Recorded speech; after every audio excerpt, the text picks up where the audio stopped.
اللهم صل على محمد وآل محمد. بسم الله الرحمن الرحيم. نحمده ونصلي على رسوله الكريم وعلى آله الطيبين الطاهرين المعصومين ولعنة الله على أعدائهم أجمعين. اللهم صل على محمد وعلى محمد وعجل فرجهم. اللهم صل على محمد وعلى محمد. إذا تعدد الشرط واتحد الجزاء إلى آخره. کل تھوڑا سا ایک ٹکڑا رہ گیا تھا، لیکن اصل ہمارا مطلب یہاں سے شروع ہوگا کہ اذا تعدد الشرط واتحد الجزاء. اس پہ آنے سے پہلے کل والی جو عبارت تھی صرف اس میں ایک تطبیق رہ گئی تھی. آپ لوگ تھک چکے تھے، اس وجہ سے میں نے چھوڑ دیا. اللہ 5 منٹ لگ گئے تھے.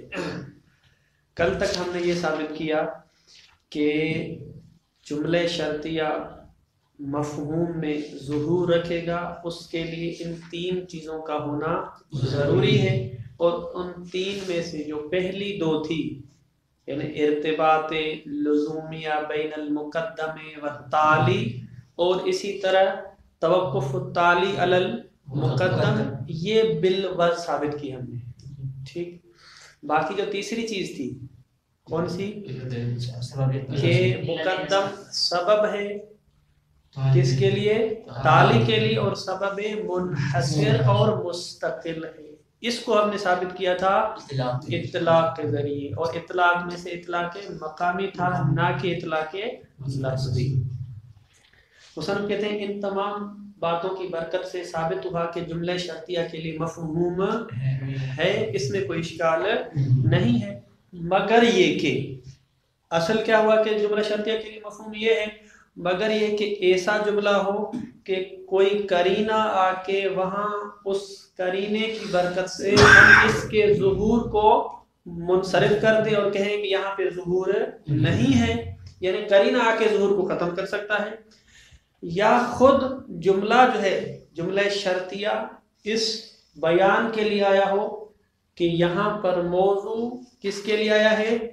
اس طرح موضوع ہے کہ جو بیان کر رہا ہے کہ اگر یہ موضوع نہیں ہے تو حکم نہیں ہے. گویا کہ پہلی قسم میں ہم چلے گئے تو وہاں پر بھی مفہوم نہیں آئے گا. وَإِلَّا باقی نتیجہ یہ نکلا کہ جملہ شرطیہ کے لیے مفہوم ہے. اس بات کی تائید کے لیے مصنف ایک جو ہے وہ روایت لے کے آتے ہیں، اس کو ہم بات کرتے ہیں.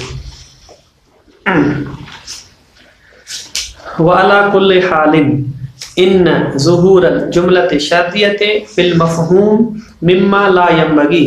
کہتے ہیں جملہ شرطیہ ظہور رکھتا ہے مفہوم میں، اس میں کسی کو کوئی شک نہیں ہے. مما لا ينبغی ان يتطرق الیہ شک، اس پر جو ہے وہ شک طاری نہیں ہوگا. الا مع قرینۃ صارفۃ، مگر یہ کہ کوئی قرینہ ہو جو صرف کرے اس جملے کو ظہور سے، صارفہ ظہور سے صرف کرے. او تکون واردتاً لبیان الموضوع، تکون جملہ شرطیہ آیا ہو تاکہ بیان کرے، وارد ہوا ہے تاکہ بیان کرے یہ موضوع ہے، لبیان الموضوع، وہ جو پہلی قسم تھی. وَيُشْهَدُ لِذَلِكَ اسْتِدْلَالُ امامنا الصادق علیہ السلام بالمفہوم فی روایت ابی بصیر. کہتے ہیں کہ اس ہمارے مطلب کے لیے کہ جملہ شرطیہ کے لیے مفہوم ہے، استشہاد پیش کیا گیا ہے کہ امام صادق علیہ السلام نے استدلال قائم کیا مفہوم کے ذریعے روایت ابی بصیر میں. یعنی آگے خود روایت میں آ رہا ہے کہ ایک شخص نے امام علیہ السلام سے ایک مسئلہ پوچھا تو امام علیہ السلام نے اس کا حکم بتایا. وہ جو حکم بتایا اس حکم کے لیے امام علیہ السلام نے جو روایت پیش کی ہے وہ روایت منطوقاً دلیل نہیں بنے گی بلکہ قال سألت ابا عبداللہ قال این ابو بصیر. ابو بصیر کہتے ہیں کہ میں نے امام صادق علیہ السلام سے پوچھا ان الشاۃ، شاۃ کے بارے میں، بھیڑ کے بارے میں، تذبح فلا تتحرک، کہ اس کو ذبح کیا گیا تو اس نے کوئی حرکت نہیں کی. وَيُحْرَقُ مِنْهَا دَمٌ كَثِيرٌ عَبِيطٌ، حالانکہ اس سے بہہ گیا خون، بہت زیادہ خون جو تازہ تھا. یعنی وہ کہنا چاہ رہے تھے کہ ہم نے ذبح کیا، اس میں حرکت تو کوئی نہیں تھی لیکن خون جو ہے نا وہ ایک تو بہت زیادہ تھا اور دوسرا جو ہے وہ تازہ تھا، تو آیا مولا یہ جائز ہے ذبح کرنے کے بعد اس کو کھانا یا نہیں ہے؟ فقال علیہ السلام، امام صادق علیہ السلام نے کہا کہ لا تاکل، اسے مت کھائیں. ٹھیک، کیوں؟ جی یہ تاکل یعنی شات کو، لا تاکل الشات یعنی اس کو نہ کھائیں. سوال تو ابا عبداللہ عن شرط تو فلا تحرک، یہ معنی میں ترجمہ. سال تو ابا عبداللہ نے شات، میں نے امام صادق علیہ السلام سے بھیڑ کے بارے میں پوچھا. ٹھیک ہے، کس بھیڑ کے بارے میں؟ کہ ایسی بھیڑ کہ تذبح فلا تتحرکو، جسے ذبح کیا جاتا ہے اور وہ حرکت نہیں کرتی. ہمیشہ کبھی کبھی جو حکایت ہوتی ہے تو اس کو یوں کہتے ہیں کہ میں اس طرح یوں کر رہا تھا، یہ ہو رہا تھا، اس طرح جو ہے وہ میں نے یوں کیا اس نے حرکت نہیں کی، یہ بھی ہوتا ہے. لیکن کبھی کبھی جب حکایت بیان کیے تھے اس کو بے عنوان نے اس طرح بیان کیا، کوئی مشکل نہیں. واضح ہے جی. اگر اس طرح کریں کہ اگر اسے ذبح کیا جائے اور حرکت نہ کرے، یعنی مظاہر بھی لے آئیں ترجمہ. یعنی مشکل کہاں پہ ہے؟ یہ انشات تذبح، اسے ذبح کیا جاتا ہے، مضارع جو ہے اسے ذبح کیا جاتا ہے، حال کا ترجمہ کرتے ہیں. فلا تتحرک، وہ حرکت نہیں کرتی. ٹھیک ہے، یعنی حرکت نہیں، مضارع سے دو ترجمے کرتے ہیں، یا ہم کرتے ہیں استقبال کا، وہ حرکت نہیں کرے گی تو یہ بات نہیں ہے، وہ حرکت نہیں کرتی. مولا یہ ہو رہا ہے پھر یہ ہوتا ہے، اس طرح یہ ہو جائے نا، جیسے کس سے کہانی ہمیشہ اس طرح کی جلدی سے کیا جاتا ہے. یہرا کا کیا ہے؟ یہرا کو یعنی بہہ جاتا ہے اس کا، یہرا کو منہا دمن، اس سے جو ہے کافی خون بہتا ہے. کثیر عبیت، عبیت یعنی تازہ. فقال علیہ السلام لا تاکل، اسے مت کھائیں. ان علی علیہ السلام، امام صاحب نے حکم بیان کیا کیا؟ لا تاکل، اسے مت کھائیں. کیوں؟ کہ امام علی علیہ السلام کے بارے میں کہتے ہیں ان علی علیہ السلام کان یقولو، کہا کرتے تھے، فرمایا کرتے تھے، اذا رکضت الرجل اذا رکضت الرجل او طرفت العین فکل، کہتے ہیں کہ جب ذبح کرنے کے بعد وہ پاؤں ہلائے، ٹھیک ہے، وہ جس طرح حرکت کرنا، یہ رکضہ نہیں کہ رکضہ جو ہم کرتے ہیں معروف نہیں، رکضہ کیونکہ دوڑ کو کہتے ہیں نا، یعنی حرکت ہوتی ہے اس سے. یا جو ہے نا وہ آنکھیں جو ہے نا وہ بند کرے اور کھولے، جو ہے نا وہ آنکھیں جس طرح ذبح کرنے کے بعد بند کرتے کھولتی ہے، فکل. یعنی امام صادق علیہ السلام فرماتے ہیں کہ ذبح کرنے کے بعد اگر اس کی ٹانگوں میں حرکت آتی، ہاتھ پاؤں ہلتے ہیں اور آنکھیں پھڑپڑاتی ہے تو پھر کھائیں. ٹھیک ہے، یہ ہوا منطوق. منطوق کیا ہے؟ کہ کھانا جائز ہے. کب کھانا جائز ہے؟ کہ ذبح کرنے کے بعد یہ دو تین چیزیں اس میں ہونی چاہیے. حالانکہ امام اسلام نے حکم کیا دیا تھا؟ لا تاکل، مت کھائیں. وہ مت کھائیں کی دلیل منطوق نہیں ہے بلکہ کیا ہے؟ فَإِنَّ اسْتِدْلَالَ الْإِمَامِ بِقَوْلِ عَلِيٍّ عَلَيْهِ السَّلَامِ، امام صادق علیہ السلام کا استدلال کرنا امام علی علیہ السلام کے اس فرمان سے، لا يكون الا اذا كان له مفہوم، نہیں ہو سکتا مگر یہ کہ اس حدیث کے لیے مفہوم ہو. وہ کیا ہے مفہوم؟ وَهُوَ اذا لم تركز الرجل او لم تطرف العین، جب یہ جو بھیڑ ہے پاؤں نہ ہلائے اور اسی طرح آنکھیں نہ پھڑپڑائے، فلا تاکل، پھر مت کھائیں. فلا تاکل یہ مفہوم بنے گا اس کے لیے. واضح ہے؟ تو مولا مصنف فرماتے ہیں کہ دیکھیں یہاں پر امام علیہ السلام نے مفہوم سے استدلال کیا ہے لا تاکل والے حکم کے لیے. تو اس کا نتیجہ یہ ہے کہ جملہ شرطیہ کے لیے مفہوم ہے. اب آتے ہیں اگلا مفہوم. مفہوم کیا ہے؟ اگلا موضوع کیا ہے؟ اذا تعدد الشرط واتحد الجزاء. جملہ شرطیہ کے بارے میں سوال یہ تھا کہ آیا جملہ شرطیہ کے لیے مفہوم ہے یا نہیں. جملہ شرطیہ میں اصل مطلب ہمارا یہ تھا، تو الحمدللہ ثابت ہو گیا جملہ شرطیہ کے لیے مفہوم ہے. یہ جو اگلی بحث آ رہی ہے یہ اس ہماری اصل بحث سے ملحق ہے، اس پر فرع ہے، متفرع ہے. اصل وہ بحث نہیں، یہ اس پر کیا ہے؟ اس کے لواحق میں سے، ملحقات میں سے. کیوں ملحقات میں سے ہے؟ کیونکہ اس وجہ سے کہ اگر ہم جملہ شرطیہ میں مفہوم کے قائل نہیں ہوتے تو یہ بحث نہیں آئے گی. یہ اگلی جو بحث آ رہی ہے اس بنیاد پر کہ آپ جملے شرطیہ میں مفہوم کے قائل ہو جائیں. اگر قائل ہو جاتے ہیں تب یہ اگلی بحث ہے. اس وجہ سے اس کو کہیں کہ یہ اس کے لیے فرع ہے یا اس سے جو ہے وہ ملحق ہے. کیا ہے اگلی بحث؟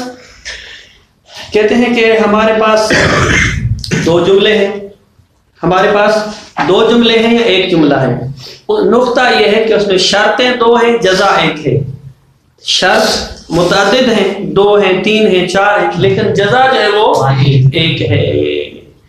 تو آیا اس صورت میں اب کیا حکم ہوگا؟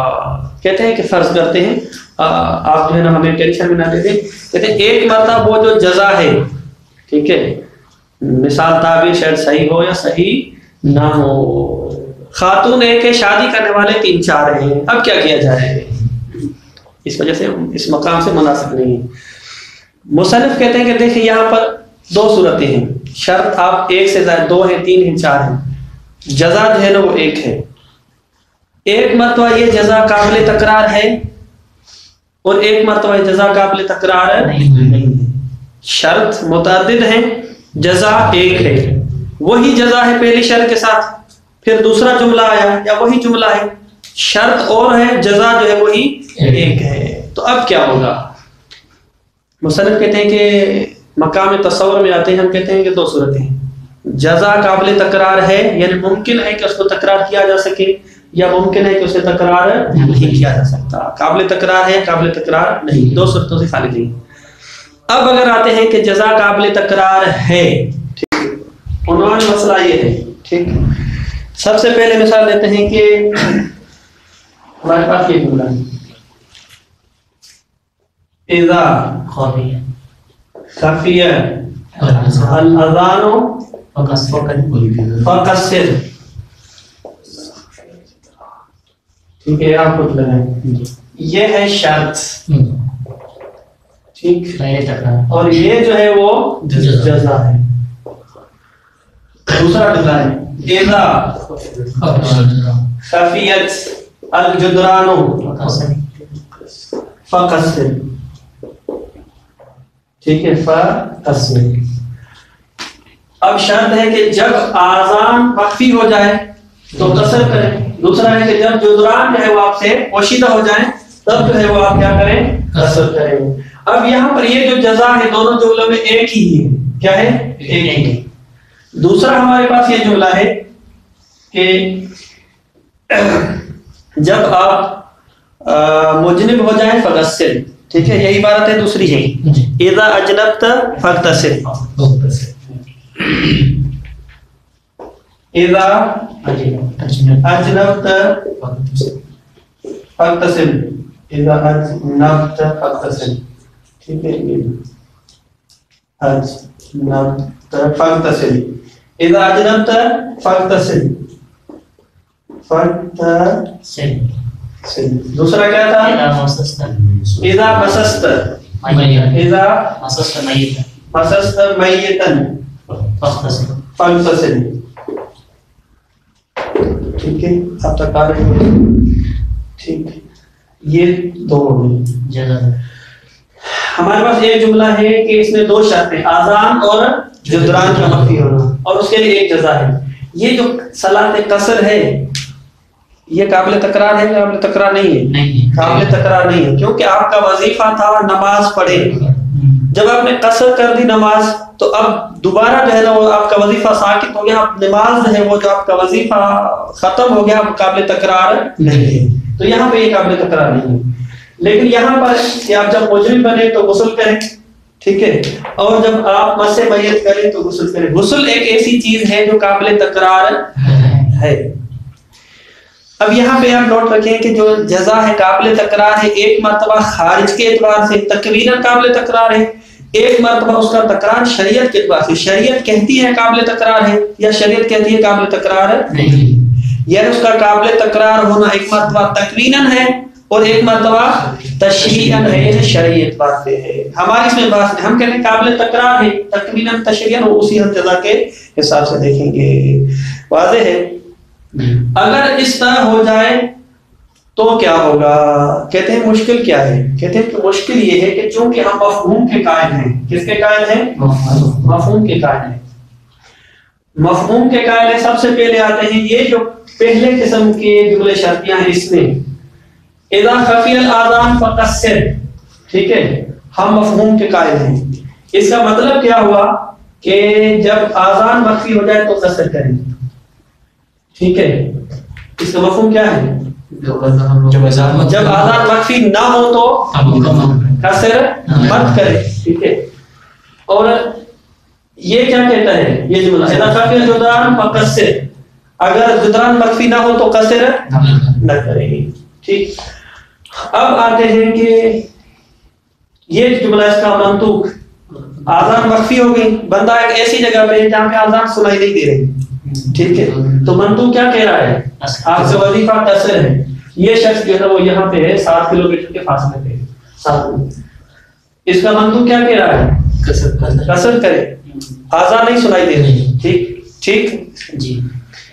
دوسرا یہ جملہ ہے جدران نظر آ رہی ہے. ٹھیک ہے. جدران نظر آ رہی ہے، مفہوم کیا بنے گا کہ اگر جدران نظر آ رہی ہو تو قصر مت کرے. اس کا مفہوم جو ہے مفہوم کا حکم کیا ہے؟ قصر مت کرے. عدم قصر ہے. کیا ہو گیا؟ عدم قصر ہے. اس کا قصر دو جملہ اس کا منطوق کہہ رہا ہے کہ قصر کریں اسی نقطے پر، لیکن اسی نقطے پر ہمیں دیواریں بھی نظر آ رہی ہیں. تو اس کا منطوق کہہ رہا ہے قصر کریں، جس کا مفہوم کہہ رہا ہے قصر نہ کریں. ایک صورتحال یہ ہوگی بالکل اسی طرح جائے اذا اجنبت، یا مجنب ہو جائے تو غسل کریں. ٹھیک ہے. غسل کریں، یہ منطوق ہے. مس میت کا کیا کریں؟ جب مس میت کریں تو غسل کریں. واضح ہے. اب اسی طرح اس کا جو ہے منطوق کہہ رہا ہے کہ غسل کریں، فرض کریں کہ اس نے مس میت جو ہے وہ نہیں کیا ہے تو اب غسل جو آپ پر واجب نہیں ہے. اسی طرح اس کو عکس جو ہے وہ کر سکتے ہیں. خلاصہ کلام یہ ہوا کہ ایک جملے کا مفہوم دوسرے جملے کے منطوق کے ساتھ ٹکرا رہا ہے. واضح ہے. تو ہم اگر مفہوم کے قائل ہو جاتے ہیں تو یہاں پر تعارض ہو جاتا ہے ایک کے منطوق اور دوسرے کے مفہوم کے لیے. کیا کریں؟ کیا کرنے سے پہلے جو ہے وہ تھوڑی سی عبارت لے کے آتے ہیں تاکہ اذا تعدد الشرط واتحد الجزاء، شرط چند ہوں اور جزا ایک ہو. مصنف کہتے ہیں ومن لواحق مبحث مفہوم الشرط، مفہوم شرط کے جو مبحث ہے اس کے ملحقات میں سے ہے. ٹھیک. کیوں ملحقات میں سے؟ اس کی علت ہم نے بیان کی. مسئلۃ ما اذا وردت جملتان شرطیتان او اکثر، 2 جملے شرطیہ ہیں یا اس سے اکثر ہیں. یہ تو ہم نے 2 کی مثالیں، آپ 3 4 5 کی مثال دیکھ سکتے ہیں. وقد تعدد شرط فیہما، ان دونوں میں شرط جو ہے وہ متعدد ہے. وکان الجزاء واحدا، جزا ایک ہی ہے. فقصر وہاں پہ جو ہے نا وہ فقتصل ایک ہی جزا ہے. مصنف فرماتے ہیں وہذا یقولا نحوین، یہ 2 قسم کے ہیں. کون سی چیز 2 قسم کی ہے؟ کہ شرط متعدد ہے اور جزا ایک ہے. ان یکون الجزاء غیر قابل للتکرار، جزا جو ہے وہ قابل تکرار نہیں ہے. نحو التقصیر فی السفر، جیسے کہ جو ہے وہ سفر میں قصر کرنا. فیما ورد اذا خفی الاذان فقصر واذا خفیت الجدران فقصر. نمبر 2 ان یکون الجزاء قابل للتکرار کما فی نحو اذا اجنبت فاغتسل اذا مسست میتا فاغتسل. واضح ہے. یہ مثالیں ساری کو. اما النحو الاول، اسے کیا مراد ہے؟ قابل تکرار، جہاں قابل تکرار ہو، جہاں جزا قابل تکرار ہو، قابل تکرار نہ ہو. ٹھیک ہو. فَيَقَعُ فِيهِ التَّعَارُضُ بَيْنَ الدَّلِيلَيْنِ، کہتے ہیں کہ یہاں پر تعارض ہو جائے گا دونوں دلیلوں کے درمیان. بناءً علی مفہوم الشرط، یہ دیکھیں یہ نقطہ واضح ہے کہ یہ ہم کہہ رہے ہیں تعارض واقع ہو جائے گا. اس میں اساسی شرط یہ ہے کہ ہم مفہوم کے قائل ہیں، تب آئے گا. اگر ہم مفہوم کے قائل ہیں تو تعارض نہیں ہوگا. لیکن مصنف کہتے ہیں کہ ولیکن التعارض انما هو بین مفہوم کل منہما ما منطوق الاخر. دوبارہ آتا ہوں بورڈ پہ. دیکھیں یہ 2 دلیلیں ہیں. ایک دلیل نمبر یہ ہے، دلیل نمبر 1، اور یہ دلیل نمبر 2. یہ جو تعارض ہے آیا دونوں کے منطوقوں کے درمیان ہے. اذا خفی الاذان فقصر اذا خفی الجدران فقصر. مصنف کہتے ہیں نہیں، یہ 2 دلیل ہیں. ایک دلیل کا منطوق، دوسری دلیل کا مفہوم. میں نے یہاں پہ اس کو بے عنوان منطوق لیا تھا اور اس کو بے عنوان مفہوم لیا تھا. یہ بالکل اس طرح نہیں کہ آپ پہلے کا ہمیشہ منطوق لیں دوسرے کا مفہوم لیں. آپ اس کے عکس بھی کر سکتے ہیں. ہو سکتا ہے اس کے. واضح ہے. دلیل سے مراد 2 مثالیں دلیل سے مراد یہ ہے اذا خفی الاذان، یہ دلیل نمبر 1 ہے، اذا خفی الجدران یہ دلیل نمبر 2 ہے. دلیل وہی ہے روایت آیت جی وہ جو شرطیں ہیں، ہاں دو جو شرطیں ہیں. حسن تو قبلہ ان دونوں میں تقابل بھی تو ہے نا مثالوں میں، وہاں خفی الاذان ہے یا خفی الجدران ہے، اس وجہ سے تو تعارض ہو گیا نا. ہم نے کہا ہے کہ یعنی مفہوم اور منطوق کے حوالے سے تعارض ہے. یہ تو منطوق میں بھی ہے. منطوق میں کیسے ہے؟ مثلا وہاں کہہ رہے ہیں کہ اذا خفی الاذان فکسر، اور یہاں کہہ رہے ہیں اذا خفی الجدران فکسر. کیا ہوا؟ کوئی مشکل نہیں ہے. الفاظ چینج مطلب تو منطوق کا وہی نہیں، ہم کہتے ہیں تعارض کا مطلب ہے کہ تعارض ہمیشہ احکام میں ہوتا ہے. ٹھیک ہے، احکام میں جب تعارض ہوتا ہے وہ مولانا ایک بات ادھر سے کی ایک بات ادھر سے کی، کوئی اس میں جو ہے وہ مشکل نہیں. مشکل کب ہے کہ جب ہم جو ہے ایک کا منطوق لے لیں اور ایک کا جو ہے وہ حکم لے لیں. دونوں منطوق کے درمیان تعارض نہیں ہوگا. اذا خفی الاذان دونوں حکم کسر کا گیا نا، کثرت کا حکم ہے. دیکھیے اس طرح ہم تعارض کب ہوگا کہ یہ دلیل کہہ رہی ہے اس نقطے پر کثرت کریں، یہ دلیل کہہ رہی ہے کہ نہیں ابھی تو دیواری نظر آ رہی ہے. مثلا سعودی ٹاور لگا ہوا ہے سر جنوب مینار پاکستان ہے فرض کریں، آپ کی مثال مجھے ذہن میں نہیں ہے جو دور سے نظر آئے. ٹھیک ہے، ولكن التعارض انما هو بين مفهوم كل منهما یا من الدلیلین ما منطوق الاخر كما هو واضح فلا بد من التصرف فيهما باحد وجهين. بس تعارض ہو گیا تو تعارض کی صورت میں ضروری ہے کہ ہم کیا کریں؟ اس تعارض کا حل کریں.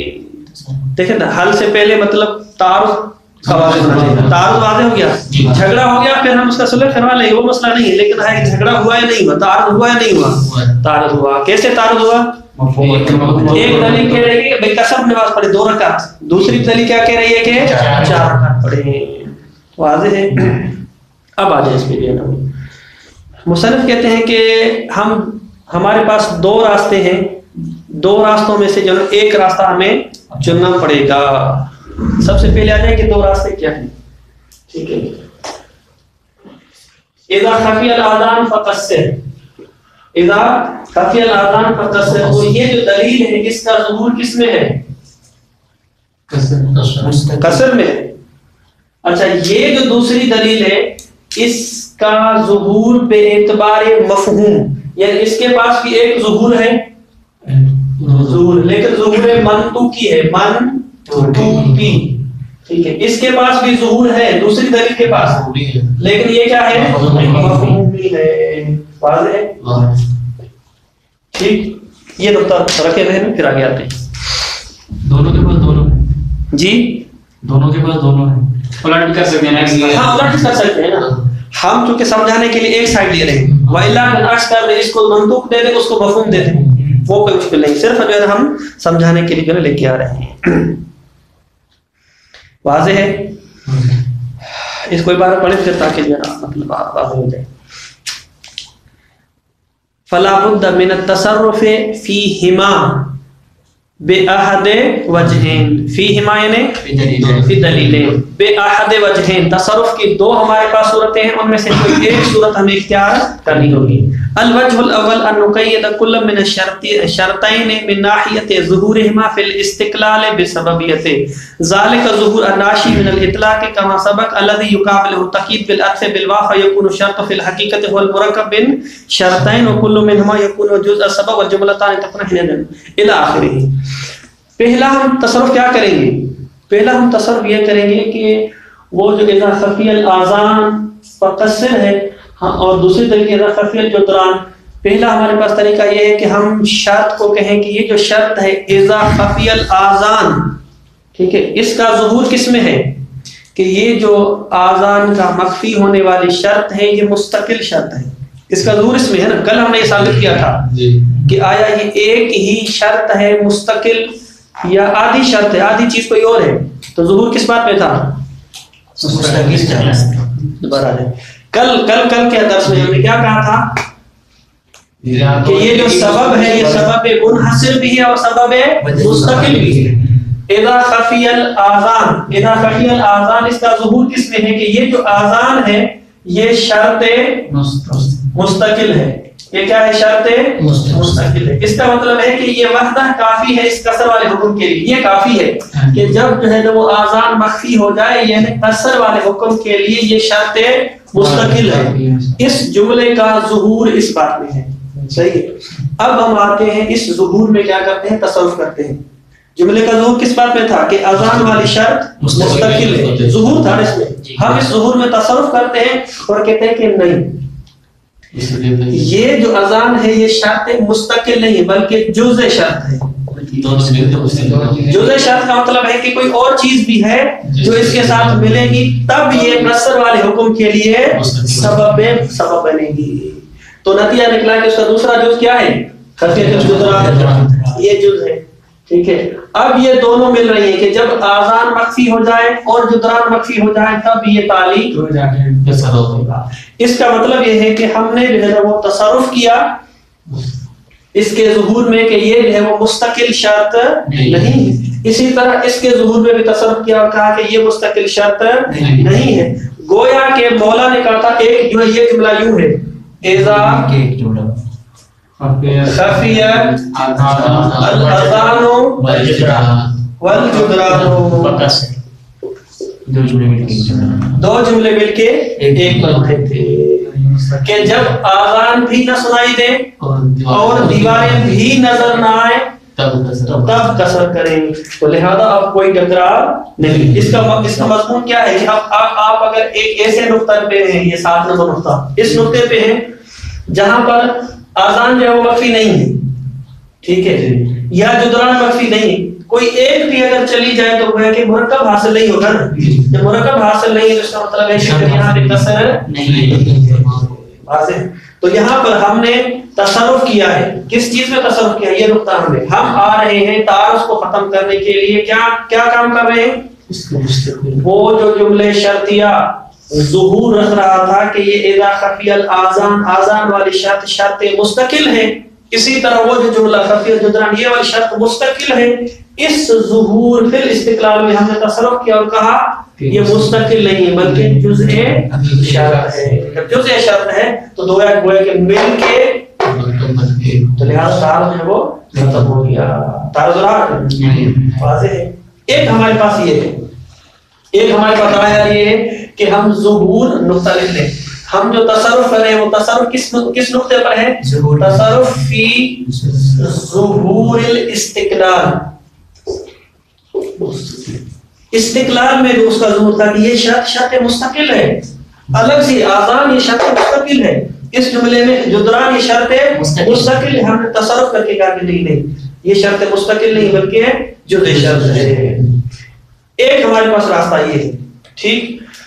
دوسرا راستہ یہ ہے کہ ہم آ جائیں جب کوئی بھی شرط آتی ہے، کوئی بھی شرط اذا خفی الاذان، آذان جب مخفی ہو جائے، آیا قصر کے لیے یہ جو قصر حکم تھا، یہ حکم تھا نا تعلیم، یہ جو تعلیم حکم کے اس کے لیے یہ جو شرط آئی ہے، آیا یہ شرط منحصر ہے یا اس کا کوئی بدیل ہے؟ تیسرا جو ہم نے نقطہ کہا تھا سبب منحصر. تو ہم نے ظہور کے ذریعے ثابت کیا تھا اطلاع کی برکت سے ہمارے پاس ایک ظہور پیدا ہوتا ہے کہ جب بھی شرط آ جائے تو اس سے مراد شرط منحصر ہے. اس سے مراد کیا ہے؟ شرط منحصر ہے. یعنی اس کا مطلب ہے کہ اس قصر کے لیے صرف اور صرف خفی الاذان ہے. اس طرح تھا، اس وجہ سے ٹکراؤ پیدا، اور اس قصر کے لیے خفی الجدران ہے تو ٹکراؤ پیدا ہو گیا. اگر یہ منحصر ہے تو اس کا مطلب ہے کہ پھر یہ نہیں ہے، ٹکرا ہو گیا تھا.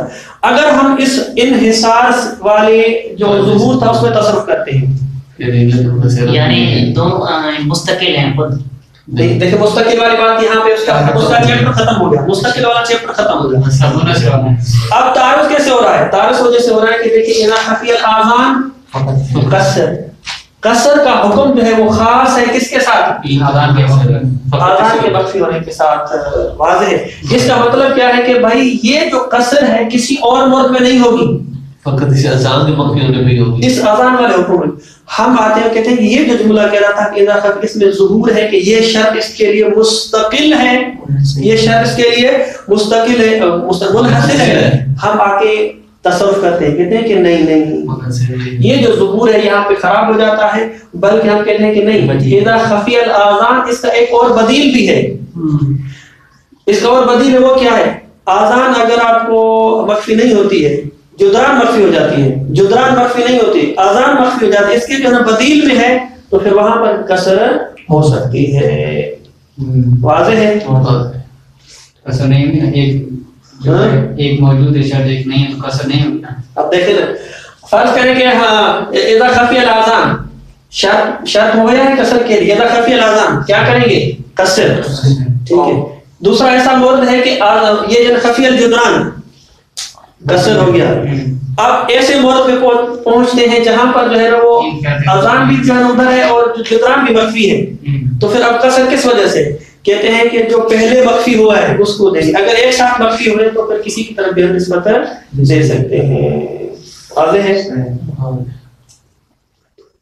نتیجہ یہ نکلا کہ ہم یا تو تصرف کریں گے استقلال میں، یا ہم تصرف کریں گے فی الانحصار میں. ہم کہیں گے کہ یہ شرط منحصر نہیں، نتیجتاً وہ جو تعارض تھا دو دلیلوں کے درمیان وہ ختم ہو جائے گا. واضح ہے؟ اس مسئلے کو دیکھیں پھر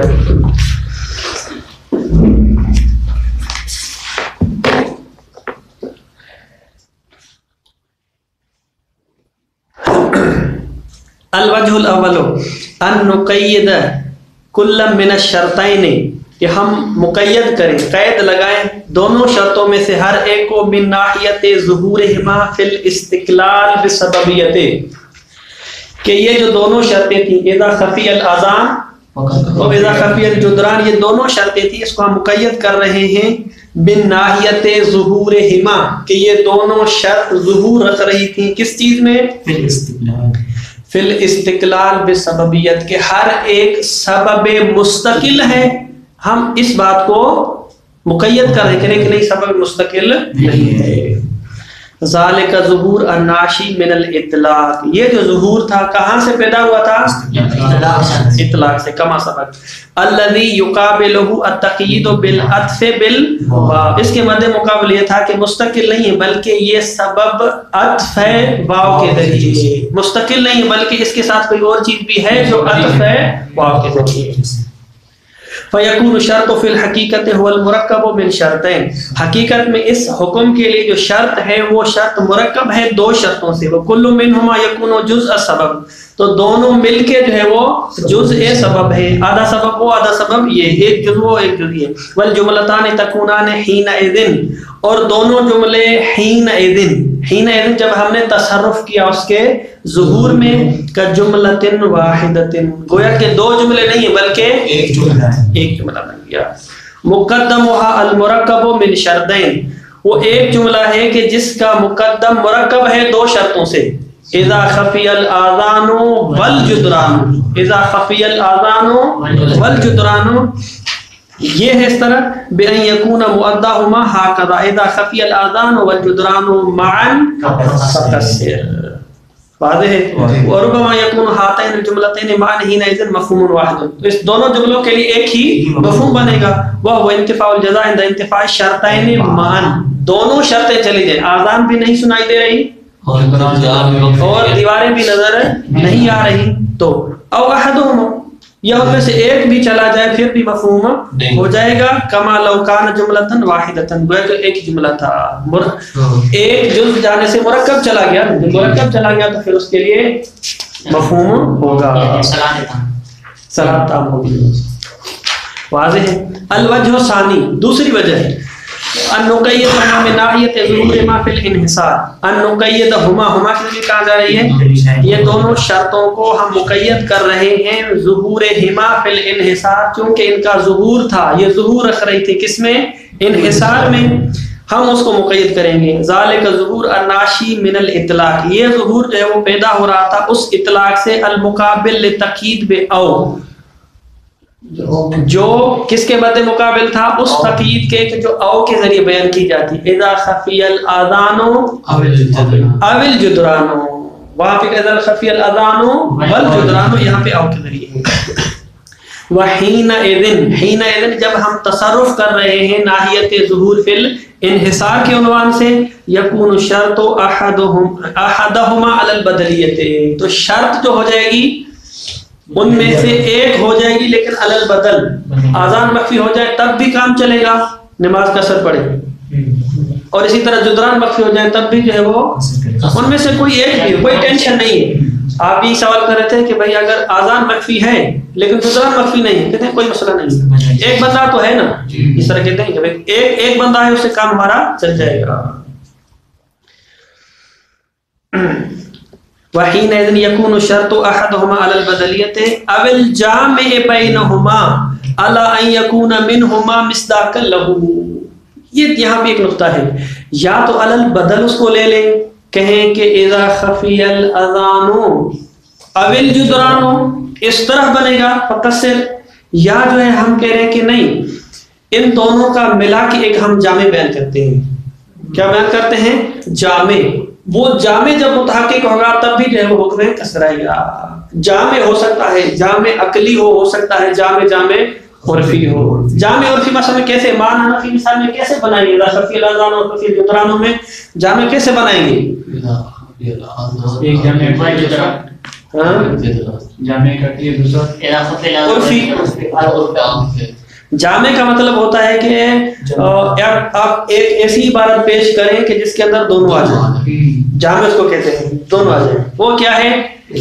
اذا وصلت الى حد ترخص، اذا وصلت الى حد ترخص۔ اب حد ترخص کہاں سے کیسے؟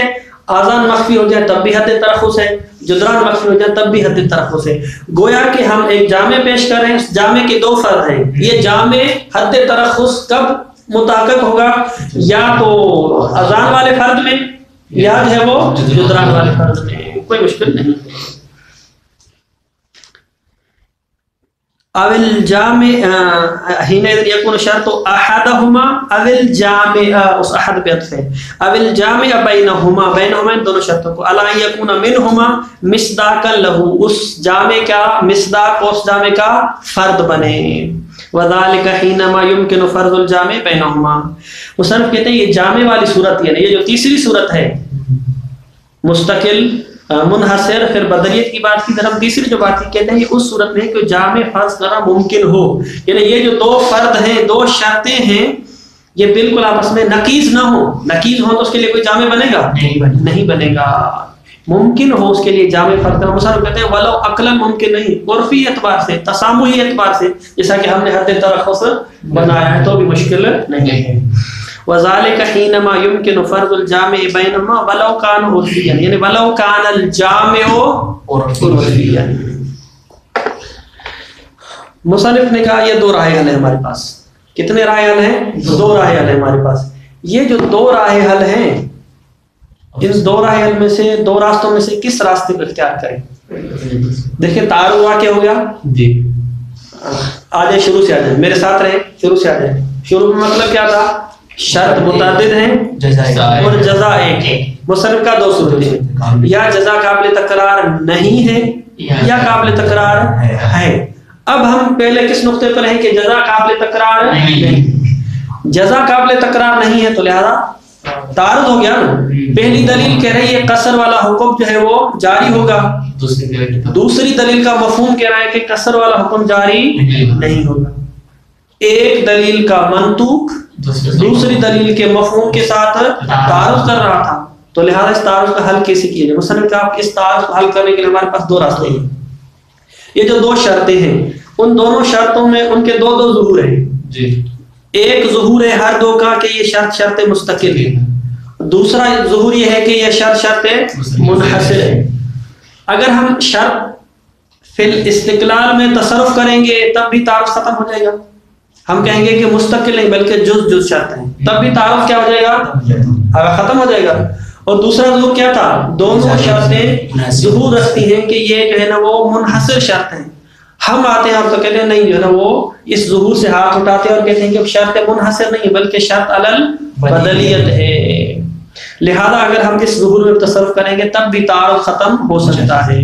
تو مصنف کہتے ہیں کہ اگر ہمارے پاس دونوں راستے ہوں، یا پہلے والے ظہور میں تصرف کر کے تعارض کو ختم کریں، اور یہ بھی ہمارے پاس اختیار ہے کہ دوسرے والے ظہور میں تصرف کر کے تعارض کو ختم کریں، تو کون سا راستہ بہتر ہے، احسن راستہ کون سا ہے کہ کس ظہور میں ہم تصرف کریں گے؟ اگر امر دائر ہو جائے کہ یا وہ راستہ چنیں یا یہ راستہ چنیں، کیونکہ ظہور میں تصرف کرنا گویا کہ اچھی بات تو نہیں ہے نا. یعنی آپ تصرف کر رہے ہیں، آپ تصرف کرنے کا مطلب ہے کہ دلیل کا جو ہے نا وہ آپ ستیہ ناش کر رہے ہیں، گویا کہ دلیل کا لب و لہجہ بدل رہے ہیں.